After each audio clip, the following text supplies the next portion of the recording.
Hey guys, welcome back to my channel. Today we're here with a daily dish.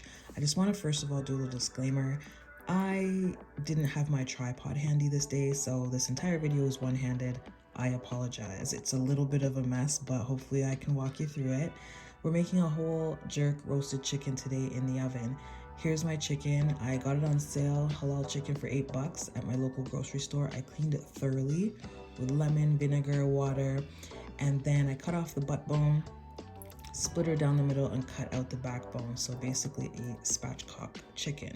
Next, I grabbed 2 bowls because I'm going to be making 2 different marinades. First one is my jerk marinade with oil, salt, black pepper, garlic powder, onion powder, smoked paprika, and parsley.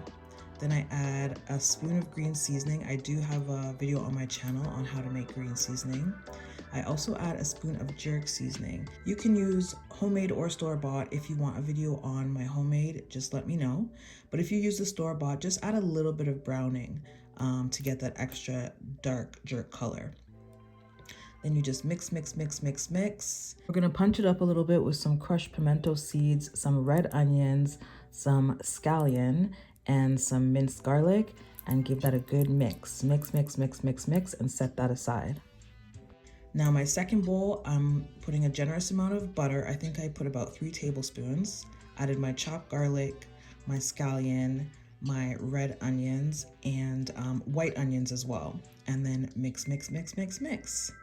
Okay, so then we have our guest of honor nice and clean and split down the middle, spatchcock laying flat, just so she cooks nice and evenly. And here's where I was struggling with one hand. Okay, so what you're gonna do is separate the skin from the breastbone. This was a little hard to do one-handed. I eventually did put the phone down and got my life together, but I still want to show you a bit of the process. So we're gonna take a generous amount of butter and stick that under the skin, down the breastbone, and smooth that through on both sides. That's the driest part of the chicken, so it's gonna allow it to stay nice and juicy and basically baste itself while it's roasting. You're gonna separate the skin from the thigh and leg area and do the same thing. And then I actually flipped her over and got under the wing skin as well. So butter everywhere. While she's on her back, we add our jerk seasoning, and there's no rhyme or reason to this part, just rub. Flip her over, add the rest of our jerk marinade, and rub, massage that really well. Next, we juk it. Okay, just take a little knife. I took a steak knife and just juk, get a little stabby. And then I slid a whole sprig of thyme right underneath her and wrapped it very tightly in foil and allow this to marinate for at least 24 hours. By the magic of editing though, here's mine. 36 hours later. She was in the fridge for 2 days basically. It smells amazing when you lift that foil.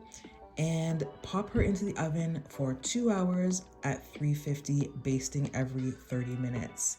Here she is. You can see after the first half hour, using my spoon to baste because I don't have a baster. This is her after an hour, getting more color, baste. After 2 hours, pull her out the oven and baste one more time. Allow her to rest for at least 20 minutes before cutting. Look how glistening and beautiful she looks in the sun, you guys. This was about 4:30 in the afternoon, so the sun was just streaming in and she looked so pretty. But here's how she looked later on that night when we were ready to eat. Dark and delicious, just like your girl. Okay, you know what? Let me get out of here before I do too much. Here's the rest of my meal. Thanks for watching. Bye.